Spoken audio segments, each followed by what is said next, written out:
bendiga, Dios te guarde, bendiciones para todos los que nos ven en el YouTube, que nos ven en el TikTok, que el Señor les bendiga grande y poderosamente en esta hora. A 2 de la madrugada quiero compartir contigo nuevamente un encuentro con los avivadores llamado la serie, la cual este capítulo 16 tiene por título Sentí mi corazón extrañamente reconfortado. De tal manera que estamos hablando sobre John Wesley, uno de los grandes avivadores en el siglo XVIII, de 1700. Entonces dice de la siguiente manera: con John Wesley a bordo, el Samuel ancló en Downs, Inglaterra.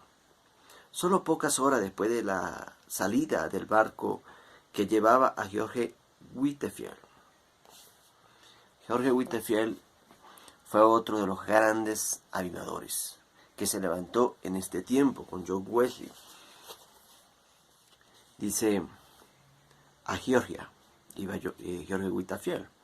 De hecho, los dos barcos pasaron a la vista uno del otro, pero ni John ni George sabían que un buen amigo estaba lo suficientemente cerca como para poder oír que le gritaban un saludo.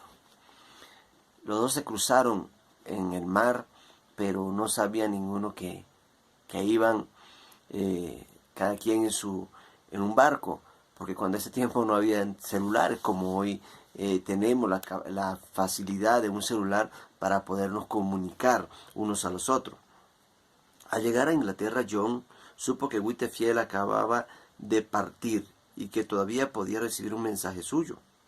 Entonces le escribió: cuando vi a Dios en el viento que se lo lleva a usted y que me trae a mí, le pedí consejo de Dios.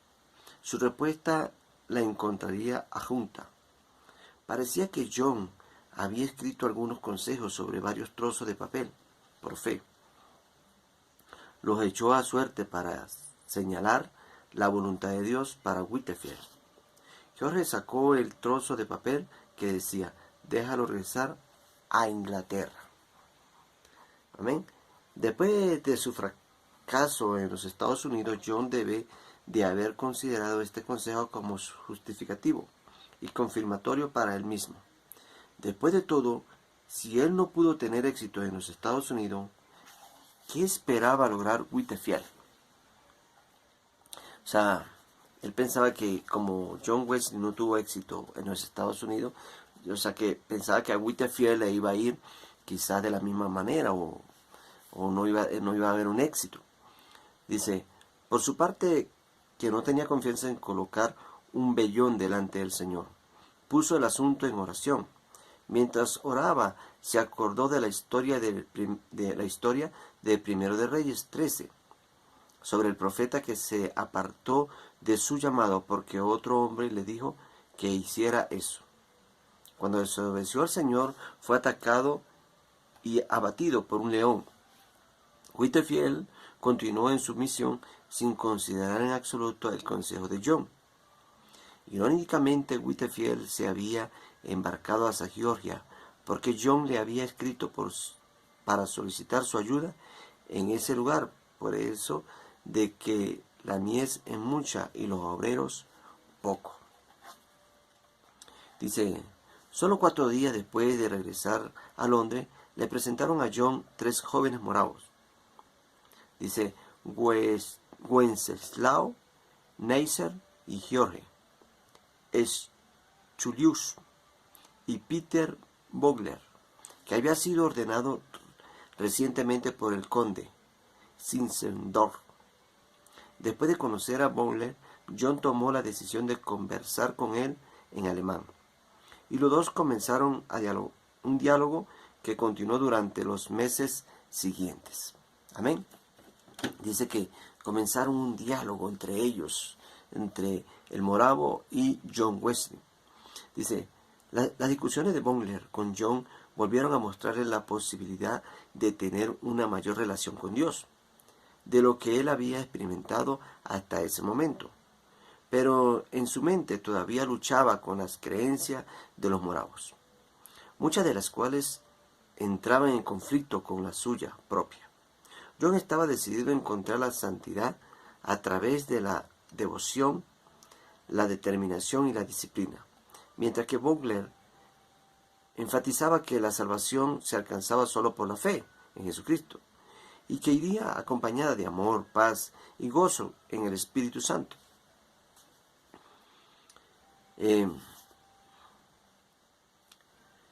John estaba o decía que la salvación se encontraba por la devoción, o sea, ser una persona devoto, porque acuérdense que John venía de una iglesia anglicana, que era católica, que sigue siendo católica.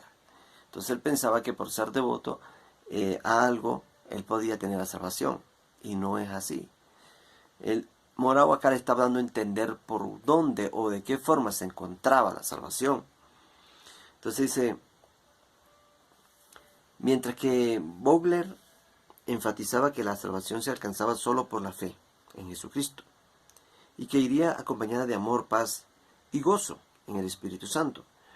John no llegaba a comprender cómo esa creencia podía ser posible, pero tampoco podía dejar de pensar en ello. Amén. Y dice, estaba tan perplejo que se preguntó si no sería mejor para él dejar de predicar hasta encontrar esa fe en lugar de continuar con lo que él sentía que era hipocresía. Cuando le preguntó a Vogler si debía dejar de predicar, Vogler le respondió, de ninguna manera. ¿Pero qué puedo predicar?, le preguntaba John a Vogler. Preguntó Wesley. El moravo le respondió, predica sobre la fe hasta que la tengas, y entonces, porque la tienes, predicarás sobre la fe. Le ordenaba o le decía, le aconsejaba que predicara sobre algo que él no tenía, para que él lo recibiera. Porque muchas veces nosotros tenemos que predicar algo que nosotros no tenemos para nosotros recibirlo y que haga vida en nosotros. ¿Por qué? Porque la palabra viene, el rema viene sobre nosotros para después ser llevada al pueblo. Pero usted tiene que recibir una transformación, un cambio en tu vida para poder demostrar que ya lo recibiste. Y cada día que tú lo practicas o lo haces, un día se va a hacer vida en tu vida, que va a haber un cambio, una transformación en tu vida. Amén. Entonces dice, Vogler viajó con Wesley de regreso a Oxford, donde Charlie le enseñó inglés. Pasaba cada vez más tiempo en compañía de los hermanos, alentándolos en el desarrollo de la sociedad metodista, porque de ahí John Wesley fue el que formó la iglesia metodista, o la sociedad metodista. Él venía de la iglesia anglicana. Entonces dice así, dice que Vogler le escribió a Zinzendorf. Dice, viajé con los hermanos John y Charlie Wesley de Londres a Oxford. El mayor, John, es un hombre de buen carácter. Sabía que no creía apropiadamente en El Salvador y estaba dispuesto a que le enseñaran. Su hermano, con quien usted conversaba a menudo hace un año, está ahora muy afligido, pero no sabe cómo podrá comenzar a familiarizarse con El Salvador. Los hermanos Wesley se sentían perturbados ante la persistente convicción de Vogler de que la gracia se obtenía por fe solamente y de que la salvación seguía inmediatamente al reconocimiento de esa fe, en lugar de ser algo por lo que se tenía que trabajar en el tiempo. Dice, ¿me robará mis esfuerzos? ¿Me robará mis esfuerzos?, preguntaba. No tengo nada más en qué confiar, escribió Charles.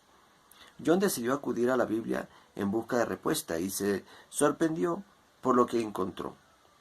Sobre todo en el libro de los Hechos de los Apóstoles, casi toda proclama de salvación que había era de hecho instantánea, y la que más tiempo tomó fue la del apóstol Pablo, que llevó solo 3 días. John tenía 35 años de edad en ese momento, y nunca antes había visto esto en las Escrituras. Se preguntó si tal vez algo dentro de él había cambiado. Lo que acontece muchas veces, nos pasa a muchas personas. Muchas veces leemos la Biblia, la palabra de Dios, pero hay cosas que nosotros no la discernimos en el momento. Es por eso que es necesario leerla detenidamente, pausadamente, y pedirle la dirección, la guía del Espíritu Santo sobre nuestra vida para poder tener un verdadero discernimiento de la palabra de Dios. Dice, pero sacó de este retiro la evidencia de varios testigos vivientes que testificaron que Dios había obrado en ellos mismos, dándoles en un momento tal fe en la sangre de su Hijo, trasladándolos de las tinieblas a la luz, sin pecado y sin temor hacia la santidad y la felicidad. Aquí terminó la controversia. Podía ahora no solo gritar, Señor, ayuda mi incredulidad. El Espíritu Santo, que es el que convence de nuestros pecados, de nuestros errores, trajo convencimiento o transformación en John Wesley por medio de la palabra del Señor. Pronto, más morados fueron a Londres y comenzaron a reunirse con regularidad. Vogler se fue a Georgia, luego de desear hacerlo durante mucho tiempo. John lamentó su partida y siguió luchando con su doctrina, a pesar de que aún continuaba predicando con pasión en varias congregaciones.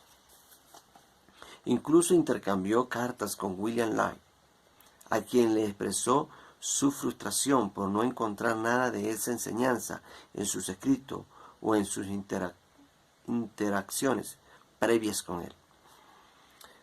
Amén. Dice, una sorpresiva carta llegó de parte de Charles en la que informaba que había hecho las paces con Dios. Charlie Wesley, hermano de John Wesley, hermano menor de John Wesley, estaba haciendo las paces con Dios. Un hombre que predicaba la palabra del Señor, que cantaba porque él era adorador, pero le tocó enfermarse para hacer las paces con Dios, para tener una verdadera conversión hacia Dios. Enfermó por segunda vez de pleuritis, que había amenazado su vida con anterioridad. Fue a la casa de un hombre llamado Bray, un pobre mecánico ignorante, que no sabía nada excepto de Cristo. Durante su estancia allí, el 21 de mayo de 1738, Charlie encontró la fe y la seguridad de su salvación sobre la que Vogler les había enseñado a él y a su hermano. En esa misma hora sus fuerzas volvieron a él y se levantó sano. John estaba contento por su hermano a causa de su renovada salud espiritual y física, pero no pudo evitar sentirse mucho menos digno de la salvación de lo que se había sentido antes. Expresó de esta manera su sentimiento de inutilidad. ¿Por qué se sentía inútil? ¿Por qué? Porque él no había tenido una verdadera conversión. Igual que el Charles. Ellos venían de la iglesia anglicana, en la iglesia católica, y entonces no había una verdadera conversión. Tenían una doctrina de hombre. Entonces nosotros tenemos que tener la doctrina de Jesucristo. Amén. Dice así, escribió en su diario, siento que estoy vendido como esclavo al pecado. Yo sé que me merezco nada más que la ira, pues estoy lleno de abominaciones. Todos mis trabajos, mi justicia, mi oración,